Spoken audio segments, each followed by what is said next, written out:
নাই পোৱা বুলি হাত উঠোৱা মহিলাসকলক দিব লাগিব। হ'ব লাগিব নে লাগিব? অহা 20 ফেব্ৰুৱাৰী তাৰিখে কি পাম আমি? কি পাম? আপোনালোকে খবৰটো পাৰিব লাগিব। কোনে কোনে খবৰ পালে 20 ফেব্ৰুৱাৰী কিবা এটা পাব বুলি? ভগৱান কেনেকে খবৰ পালে? ইমান সঁচাকৈ খবৰ পাইছে নে এনে হাত লাগিছে? কিমান টকা পাব 20 তাৰিখে? মামাৰ কিজানি এনেই কৈছে নিদিয়ে। মামাই কলে দিব নে নিদিব? মামাক কোনে কোনে বিশ্বাস কৰে? পাক্কা বিশ্বাস কৰে? মামাক ভোট দিব নে নিদিব? বিজেপি ভোট দিব নে নিদিব? পাক্কা দিব? ঠিক আছে, মামাই যিহেতু কৈছে 20 তাৰিখে 8,000 টকা পাব, ৰাতিপুৱা 20 তাৰিখে কুটুম কৰি লাগিব নে লাগিব? লাগিব। ঠিক আছে, এতিয়া আপোনালোকে চাওক, মামাই লাখপতি বাইদেউ দিলে, অৰুণোদয় দিলে, মোদী ডাঙৰীয়াই আমাক চাউল দিলে। এতিয়া আমি কি কৰি আছো? 100 টকা 1 কেজি দালি, 1 কেজি চেনি, 1 কেজি নিমখ পাইছে নে আপোনালোকে? একদম মনৰ পৰা কওক, চেনিৰ কোৱালিটিটো ভাল লাগে। আপোনালোকে টেষ্ট কৰি চাইছে? ভাল নে বেয়া? দালিৰ কোৱালিটিটো ভাল নে বেয়া?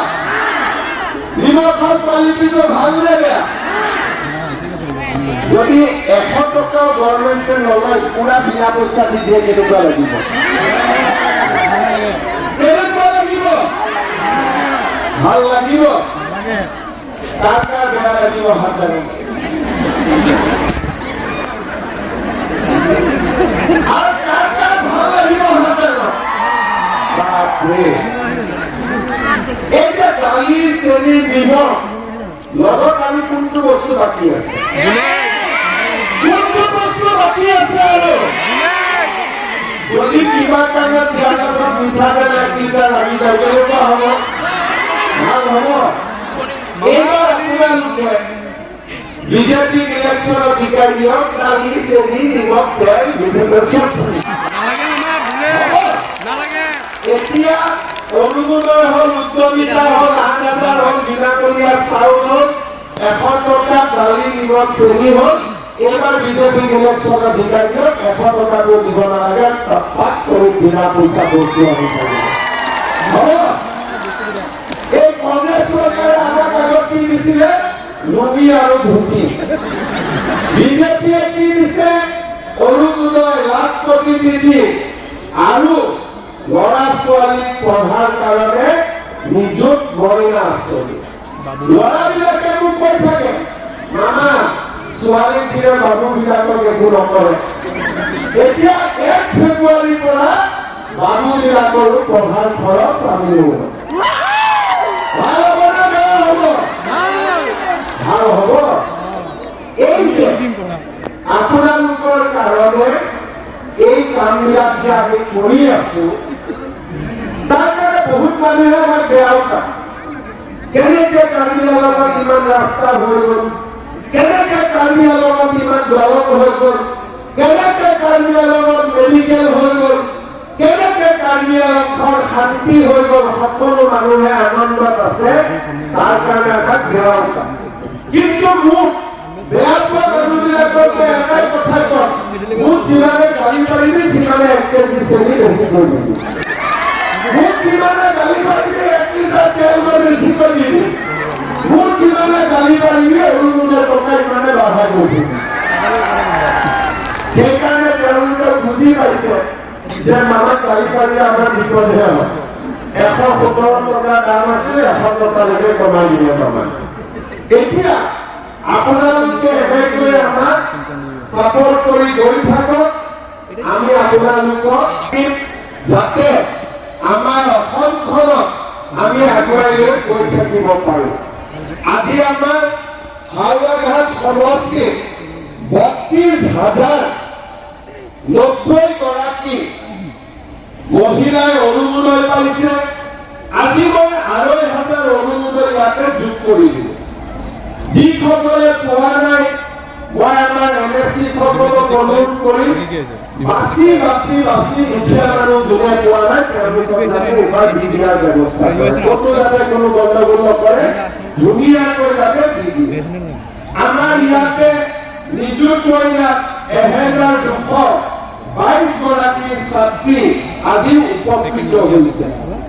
সকলোতকৈ ডাঙৰ কাম, মই যেতিয়া ইয়াতে কাউন্সিলৰ ইলেকশ্যনত আহিছিলোঁ তেতিয়া মই কৈছিলোঁ যে জগমতাৰ মানুহ যেতিয়া কোঠৰীত যাব লাগে হয় দোকানেৰে যাব লাগে নহলে হোজাই হৈ যাব লাগে। আজি জগমতাৰ পৰা কোঠৰীলৈকে 40 কিলোমিটাৰৰ ৰাস্তা বনি আছে। আপোনালোকে যাতে ডাইৰেক্টলি কাজিৰঙা কোঠৰীত গৈ পাব পাৰে। ৰাজু কিশোৰ ইলেকশ্যনত আহোঁতে 87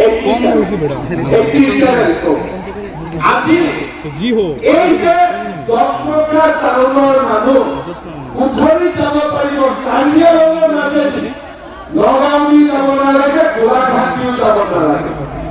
এই কামবিলাক আগত কোনে কৰিছে? এতিয়া ডিফু টাউনত ফ্লাইঅভাৰ হ'ল, আমি ইয়াতে সৈনিক স্কুল কৰিম যাতে আপোনালোকৰ ল'ৰা ছোৱালীয়ে মিলিটাৰীত জইন কৰিব পাৰে। কাৰ্বিআংলঙত মই লাগি আছো CRPৰ এটা ৰিক্ৰুটমেণ্ট চেণ্টাৰ খুলিবৰ কাৰণে, আমাৰ ল'ৰা ছোৱালী যাতে CRPৰ চাকৰি দিয়াৰ পৰা সোমাব পাৰে। আজি এই গোটেই কামবিলাক কোনে কৰিছে? নৰেন্দ্ৰ মোদী, তুলিয়ান ৰংহাট আৰু বিজেপিৰ চৰকাৰখনে কৰিছে। আজি আপোনালোকৰ কোনে ইমান গৰমত মাতি আনিছে? তুলিয়ান ৰংহাটে মাতি আনিছে, বেলেগ আগতে কোনেও কৰা নাছিল। আগৰ কোনো CM মানুহক ইমান মৰম কৰা নাছিল যেনেকে আজি আপোনালোকক তুলিয়ান ৰংহাটে ইয়াত মাতি আনিছে। এটা হাত চাপৰি মাৰি দিয়ক তুলিয়ান ৰংহাটে। আজি কাৰ্বিআংলঙৰ পৰিৱৰ্তনে বহুত মানুহৰ মনত হিংসাও কৰে। এই ইমান ডেভেলপমেণ্ট হ'ব পাৰে।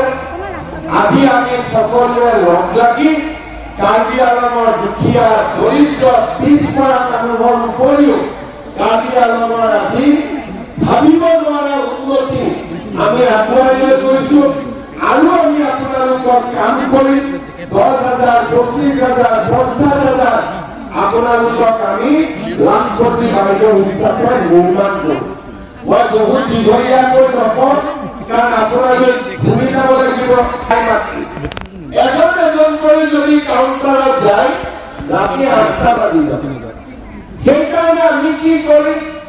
হিৰো বাইদেউসকলক আমি চেকখন দিম। হিৰো বাইদেউসকল 1, 2, 3 কাউণ্টাৰত যাব। গোটৰ সভানেত্ৰীসকল কাউণ্টাৰত উঠি যাব। মই হাতটা দিব লাগে, হাতটা বক্সে টাকা 25,000 নালাগে। আচ্ছা, এবার তো টাকা 25,000 লাগিব। বহুত খৰচ হৈ গ'ল। 10,000 ডিউকে গ'ল 33 কোটি, 25,000 ডিউকে যাব 80 কোটি। কিন্তু দিব লাগিব। মোৰ ওপৰত বিশ্বাস আছে নে? মই দিম বুলি ক'লে দিম বুলি আছে। 25,000 লোৱাৰ পিছত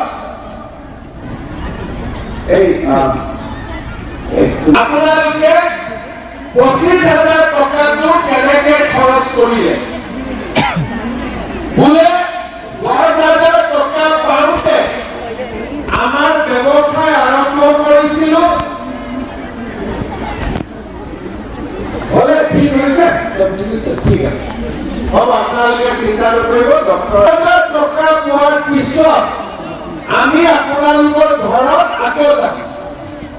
এইবাৰ আমি কম যে বাইদেউ 10,000 পালে, 25,000 পালে, 35,000 হ'ল, ব্যৱসায়টো ভাল হৈছে নে নাই? বোলে আমাৰ ব্যৱসায়টো এতিয়া আগতকৈ ভাল হৈছে। তেতিয়া আমি আপোনালোকক কি কৰি তৃতীয় বছৰ আমি আপোনালোকক আকৌ ইয়াতে মাতিম আৰু তৃতীয় বছৰ আমি আপোনালোকক 50,000 টকাকৈ আমি আপোনালোকক দিয়াৰ ব্যৱস্থা কৰিম। 10,000 কৈ 25,000 হ'ব আৰু 25,000 গৈ 50,000লৈকে আগবাঢ়িব। এইটো হ'ল আমাৰ মহিলা উদ্যমিতা আঁচনিৰ ৰূপৰেখা। অৰ্থাৎ মহিলাসকলক আমি এবাৰ নামাতো, দুবাৰ মাতিম, তিনিবাৰ মাতিম। প্ৰথমতে 10,000 দিম, দ্বিতীয়বাৰ 25,000 দিম আৰু তৃতীয়বাৰ আমি 50,000 দিম। এতিয়া মোক আপোনালোকে কওক যে 10ৰ পৰা 25 আৰু 25ৰ পৰা 50 কোনে কোনে যাব পাৰিব? নাই কোনে কোনে যাব পাৰিব? হাত দাঙক। বাপৰে, সকলো যাব পাৰিব। এতিয়া হয়নে? আৰু ইমান মহিলা একেলগে দৰ্শন কৰাৰ মোৰ সৌভাগ্য হৈছে। মই সকলোকে নমস্কাৰ দিছোঁ। মাতৃজাতিক দৰ্শন কৰা আৰু ভগৱান আই মাতৃক দৰ্শন কৰা একেই কথা। গতিকে আপোনালোকৰ দৰ্শন কৰি মোৰে মনটো আজি পবিত্ৰ হৈ গ'ল। মই আপোনালোক সকলোকে ধন্যবাদ, প্ৰণাম আৰু নমস্কাৰ জনাইছোঁ। আমাৰ মহিলা উদ্যমিতা অভিযান কাৰ্বি আংলঙৰ ৰাইজে কিমান গম পাইছে নাজানো। এই আঁচনিখনে অসমৰ ইমূৰৰ পৰা সিমূৰলৈ মহিলাসকলক একত্ৰিত কৰিছে। মই অলপ আগতে তেজপুৰত আছিলো। মোৰ ৰাজনীতি কৰা 25 বছৰ হ'ল। মই প্ৰথম MLA কেতিয়া হৈছিলো? 2001 চনত। প্ৰথম মন্ত্ৰী কেতিয়া হৈছিলো? 2002 চনত। আৰু আজিলৈকে অসমত মই নাই বুলিও 25-30 হাজাৰ মিটিং কৰিছো। কিন্তু কোনো মিটিঙৰ টাইম হৈছে 12টা বজাত, মহিলাসকল আহি গৈছে 6টা-7টা বজাত। আজিলৈকে মই ভিতৰত দেখা নাছিল। এইটো প্ৰথম হৈছে। কিয় হৈছে? কাৰণ আগতে কোনো চৰকাৰে কেতিয়াও মহিলাসকলৰ কাৰণে ইমান ডাঙৰ আঁচনি লোৱা নাছিল। এটা আঁচনি হ'ল বোলে 30% ওমেন ৰিজাৰ্ভেশ্যন। কিন্তু আজি আমি যিখন আঁচনি লৈছো ইয়াতে 100% ওমেন ৰিজাৰ্ভেশ্যন, 100% অকল মহিলাৰ কাৰণে। ইয়াতে পুৰুষৰ কোনো ভাগ নাই। আজি আমি হাওড়াঘাট সমষ্টিত 33,811 গৰাকী মহিলা 10,000কৈ টকা দিয়ে। 10,000কৈ যোগ কৰিলে কিমান হ'ব? 33,000 মহিলা 33 কোটি টকা। ইয়াৰে 1 টকাও পুৰুষৰ একাউণ্টত নাযায়, 100% মহিলা একাউণ্টত জমা হয়। আমাৰ অসমত আগতে মহিলাৰ একাউণ্টত ইমান টকা কেতিয়াও জমা হোৱা নাছিল। এই আঁচনিটো কাৰ্বি আংলঙৰ 5টা সমষ্টি আৰু অসমৰ 126টা সমষ্টি, 32 লাখ মহিলা এগৰাকী দুগৰাকী ৰাতি নুশুৱে, আগদিনা 2 দিন আগৰ পৰাই খবৰ লৈ থাকে, ইজনে সিজনে মোবাইলত কথা পাতি থাকে। মিটিঙৰ দিনা ৰাতিপুৱা আহি যায়, ঘৰত দিয়ে শুয়ে থাকে। মহিলা মিটিঙত আহিব। এই উৎসাহ কিয় হৈছে? কাৰণ প্ৰথমবাৰৰ বাবে চৰকাৰে মহিলাসকলক এনেকে সন্মান দিছে। টকাৰ কাৰণে নহয়,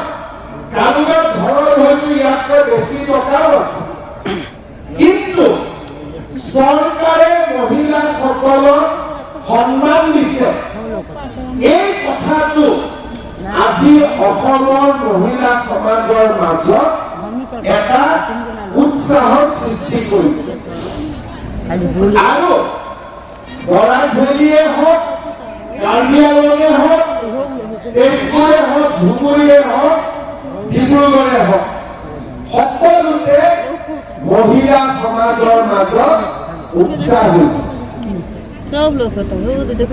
মোৰ যিটো টাৰ্গেট, আজি আপোনালোক আহিছে, আজি 10,000 টকাৰ চেক পাব, ঘৰত গ'ল কাম শেষ হ'ল নহয়, কাম শেষ হোৱা নাই, আজিৰ পৰা কাম আৰম্ভ হ'ল। তাৰমানে আজি আমি প্ৰথম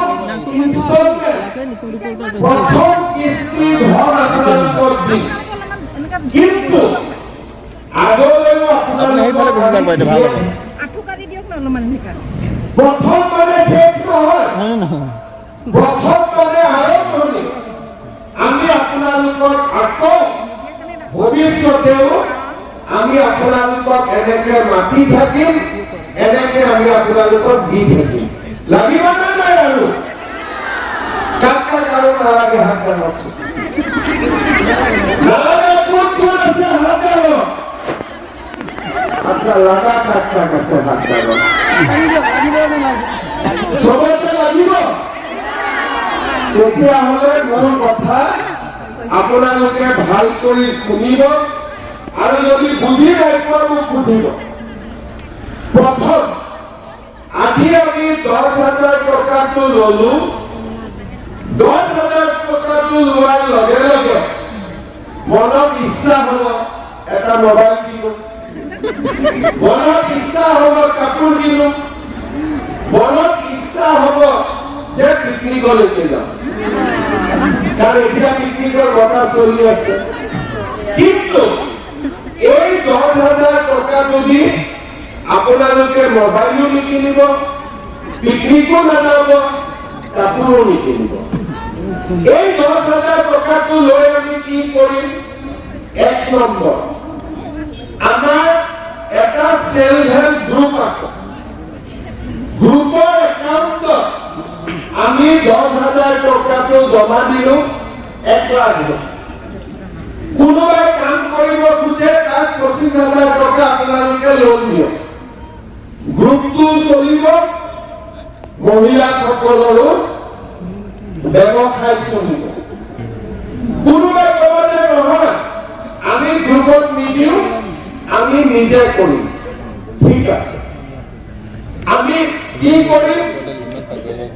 এই 10,000 টকাটো লৈ ছাগলী কিনিলো, মৌ-মাখিৰ বিজনেছ কৰিলো, ফিচাৰীত মাছ দিলো, চিলাই মেচিন কিনিলো, ধুনীয়া ধুনীয়া তাঁতশালত আমি কাপোৰ বনালো।